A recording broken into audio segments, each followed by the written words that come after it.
So we are on a stove delivery for stove number 4, whose name is Bernie. And it is going to a couple of friends of mine, Coley and Eric, and they live down in Sharon. They just recently bought a place and are turning it into kind of like a permaculture homestead / B&B type place where they're sort of educating the people that come up to stay with them, and they're really cool, interesting people. They heard about the coal forged stoves project and they decided they wanted to be beta testers, so here we are. They kind of feel like the perfect testers to me, honestly. They have that permaculture background, so they understand the stacking functions and the sort of the desire to reduce your impact on the land and live in harmony with nature, if that makes sense.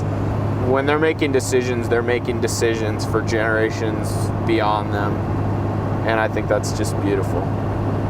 This is my first install where the stoves had to go downstairs. So that should be pretty interesting.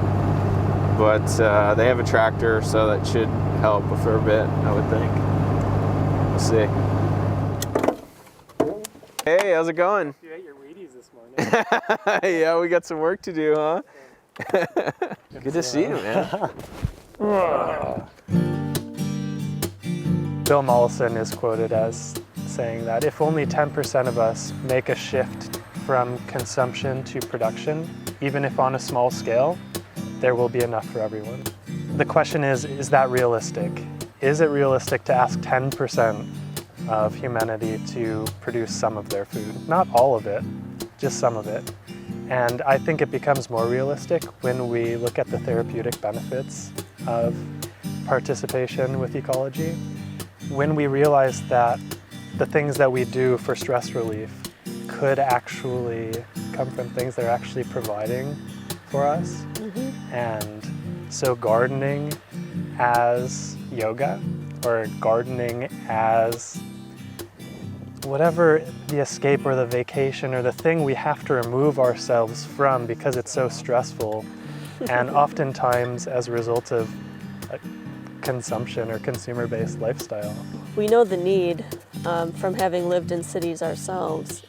Living in San Francisco, I had such a tiny yard, and for a while there I was just growing plants out of pots, and I craved putting my fingers in the soil, and to be able to share that here with people if they have those cravings, this is a great place to come and do it, because I can relate so strongly to that need to be outside, to commune with other beings like the sheep and the chickens and all the other friends we'll have here.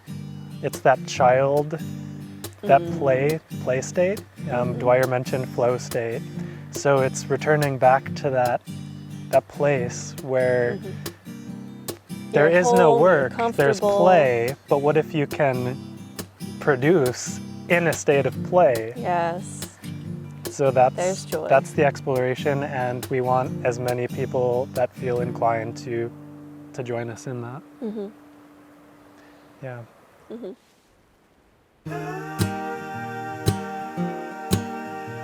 I am inspired by the passage of time yielding increasing amounts of fertility and abundance. All of the guests staying at the AirBnB cottage were composting their food scraps, and that's being fed to our chickens, that's building soil. So anybody that's staying here is a part of the land, whether they realize it or not. And as that gains momentum and people become conscious and come here because of that awareness, we're gonna start to see this beautiful series of connections, and then they can return to this place and see the berry bushes and the fruit trees and the nut trees and the eventual overstory that this yard and this pasture will become this park-like savanna food structure architecture landscape where we're experimenting and trying to figure out how to maximize yield.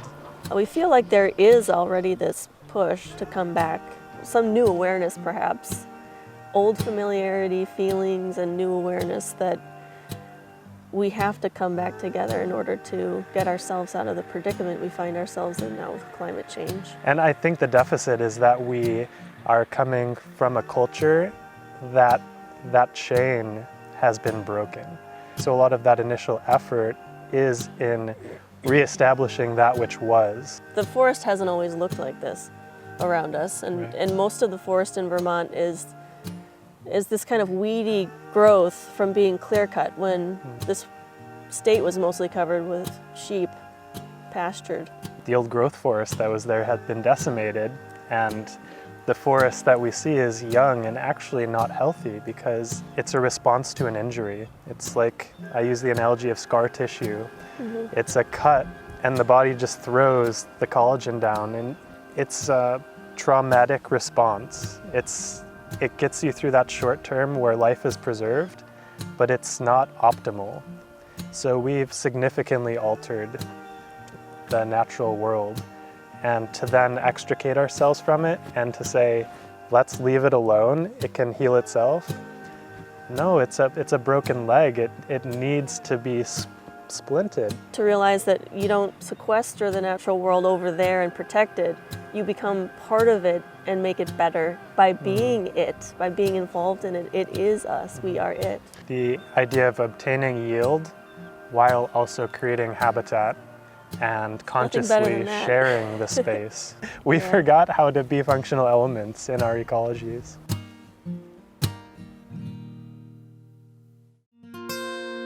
The whole idea of sap, it's the thing that's happening that you can't see, but life is still occurring. So there's a lot of symbolism there.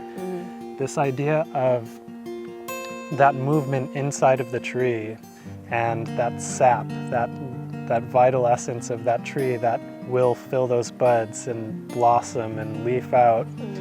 That idea of taking that and having that fuel us so that we can create those leaves and those flowers and those fruits.